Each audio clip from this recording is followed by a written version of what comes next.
안녕하세요. 에둔의 친구 여러분. 오늘도 선생님과 함께 재밌는 성경 이야기 속으로 여행을 떠나보도록 할게요. 하루는 요셉이 감옥에서 맡은 일을 하고 있을 때 왕궁으로부터 한 신하가 황급히 달려왔어요. 바로가 지금 즉시 당신을 보기 원하오 하고 신하가 말했어요. 무엇 때문에 그러십니까?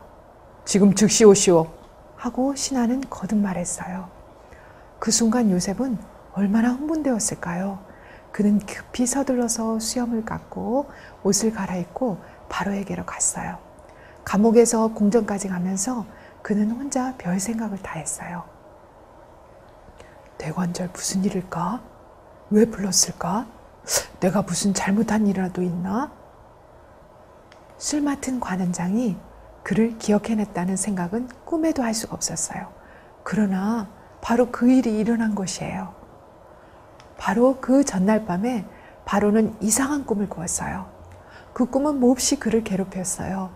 그 꿈이 중요한 의미를 가졌다고 느꼈지만 무슨 뜻인지 도무지 알 길이 없었어요. 그래서 아침 일찍이 그는 애굽의 술객과 박사를 모두 불렀어요. 그러나 그 중에 한 사람도 그 꿈을 풀만한 사람이 없었어요. 술 맡은 관원장은 이때야말로 요셉의 이야기를 꺼내서 왕의 칭찬을 들어야겠다고 생각했어요. 술객들과 박사들이 둘러서서 바로의 꿈을 해석하려고 궁리하는 동안 그는 왕께 바로 2년 전 그가 감옥에 있을 때 일어났던 일을 말씀드렸어요. 요셉이 해석한 자기의 꿈과 떡 굽는 관원장의 꿈이 어떻게 꼭 들어맞았는지를 고했어요. 귀가 솔깃해진 바로는 자기가 꾼 꿈의 해석을 알고 싶어서 견딜 수가 없었어요. 그래서 그는 즉시 요셉을 부르러 사람을 보냈어요. 왕의 보좌가 있는 커다란 방의 문이 스르르 열리자 이제 요셉은 안으로 안된되었어요. 바로는 금으로 만든 보좌에 앉아 있었는데 그의 주위에는 화찬란하게 옷을 입은 관리들과 다른 신하들이 있었어요. 칙칙하고 더럽기만 한 감옥에서 수년간 지내오던 요셉에게는 참으로 굉장한 광경이었어요. 바로에게 굽혀 절하면서 요셉은 왜 자기가 그렇게 갑작스럽게 불려왔는지 알기 위해 공손히 기다렸어요. 바로가 말을 꺼냈어요. 내가 한 꿈을 꾸었으나 그것을 해석하는 자가 없더니 들은즉 너는 꿈을 들으면 능히 푼다더라. 요셉은 겸손하게 말했어요. 이는 내게 있는 것이 아니라 하나님이 바로에게 평안한 대답을 하시리이다. 그때 바로는 그가 꾼 2가지 꿈에 대하여 이야기했어요. 하나는 7마리의 살찐 소를 잡아먹은 7마리의 빼빼 마른 소에 대한 꿈이었고, 또 하나는 충실한 7이삭을 잡아먹은 말라버린 7이삭에 대한 꿈이었어요. 요셉은 바로에게 그 꿈을 단번에 몇 마디로 풀이해 주었어요. 그 2가지 꿈은 똑같은 뜻을 가졌으며 장차 닥쳐올 흉년을 바로에게 알려주시려고 하나님께서 보내신 것이라고 요셉을 말했어요. 7년 동안은 놀랄 만큼 풍성한 곡식을 거두게 될 것이었어요. 그러나 그 후에는 애굽에 전에 볼 수 없었던 아주 끔찍한 흉년이 닥칠 것이었어요. 요셉은 이렇게 말했어요.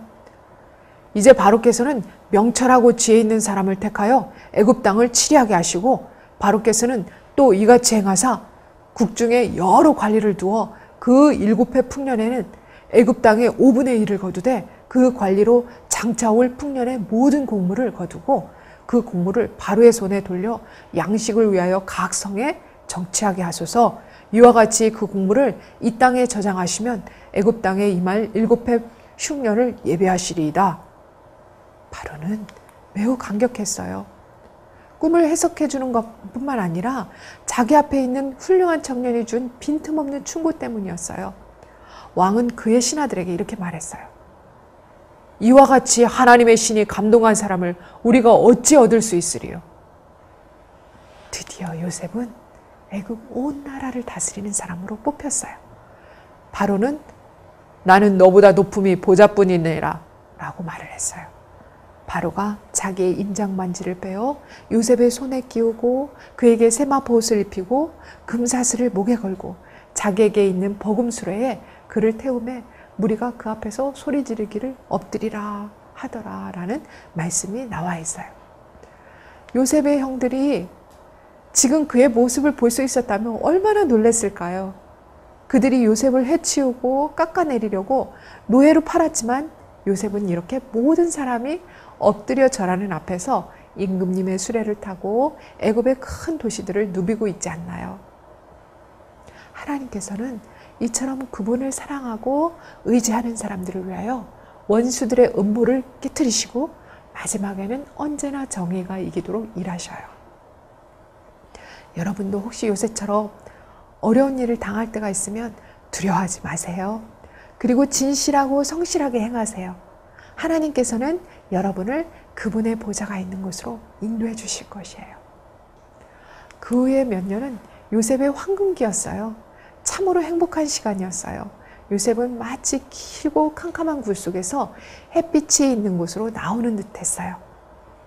바로가 그에게 멋진 집과 훌륭한 마차, 아름다운 아내를 주었을 뿐 아니라 애굽의 모든 국민들이 그를 존경했어요. 그들은 요셉이 지금까지 본 통치자 중에서 가장 훌륭한 통치자라고 생각했어요. 그들이 그토록 번영했던 때는 한 번도 없었어요.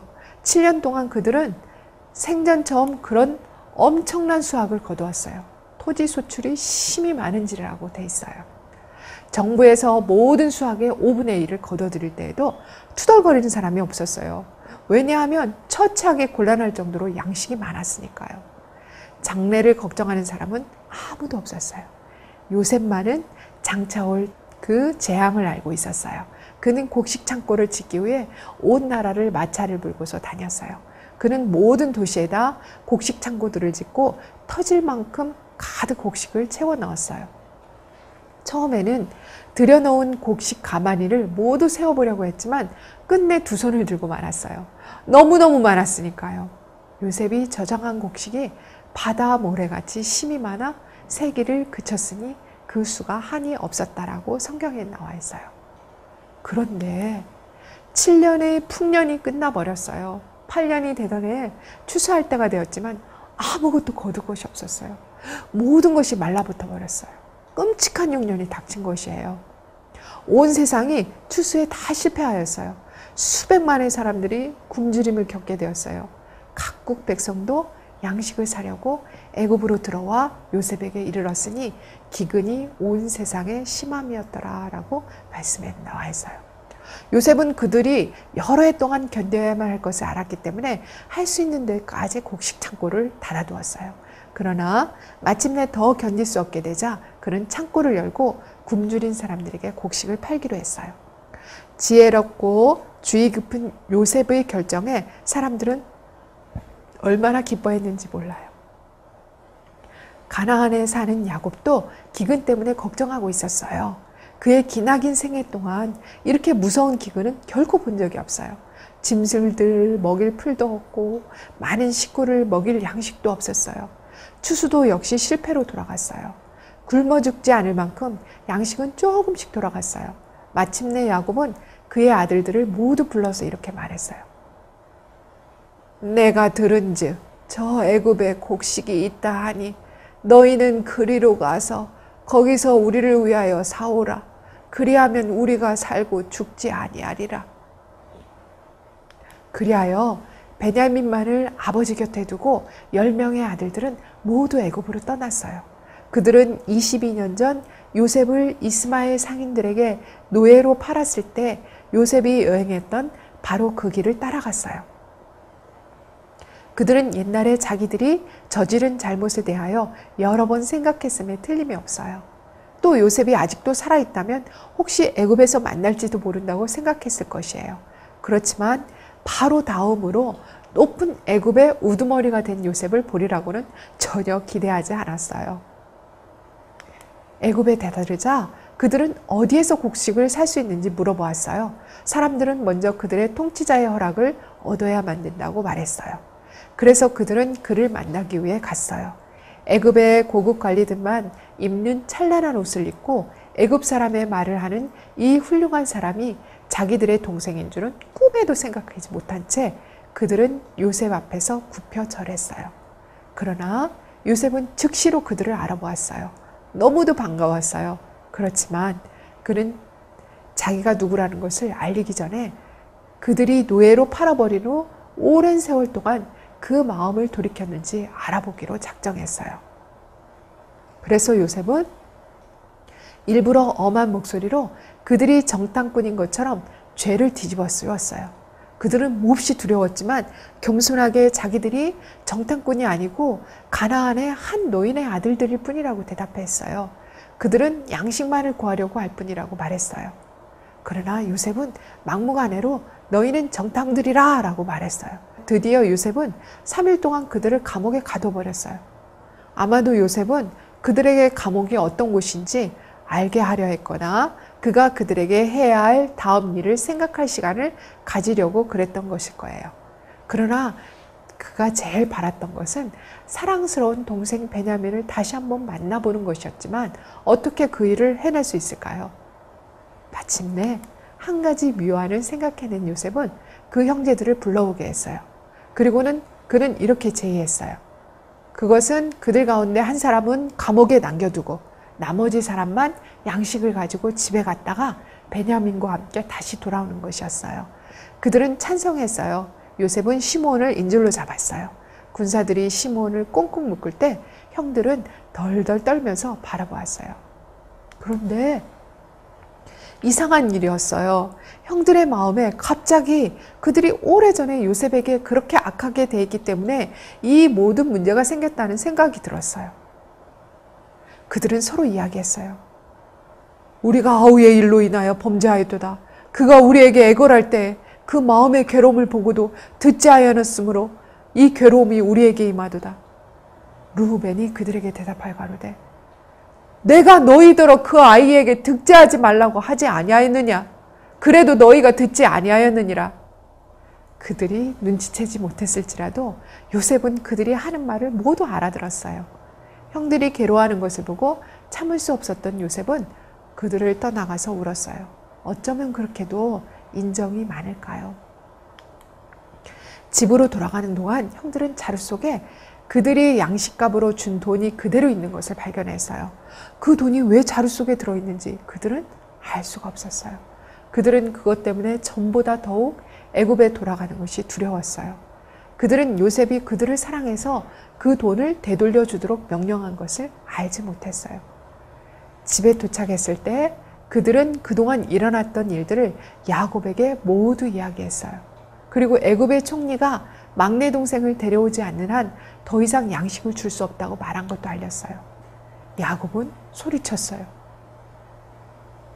베냐민을 데리고 가야 한다고? 절대로 안 된다. 요셉도 없어졌고 시므온도 없어졌거늘 베냐민을 또 빼앗아 가고자 하니 이는 다 나를 해롭게 함이로다. 야곱은 계속해서 베냐민이 애굽에 가는 것을 반대했어요. 그러나 그들의 양식이 모두 떨어질 때 마침내 그는 꺾이지 않을 수가 없었어요. 내 아우를 데리고 떠나가라. 그는 슬픔을 억누르며 말했어요. 전능하신 하나님께서 그 사람 앞에서 너희에게 은혜를 베푸사 그 사람으로 너희 다른 형제와 돌려보내게 하시기를 원하노라. 내가 자식을 잃게 되면 이르리로다. 네요. 참으로 슬픈 장면이네요. 자, 앞으로 어떻게 계속 이야기가 전개될지 궁금하시지 않나요? 우리 친구들 다음 시간에 또 여행을 떠나보죠. 자, 오늘은 여기까지 마치도록 하겠습니다. 안녕히 계세요.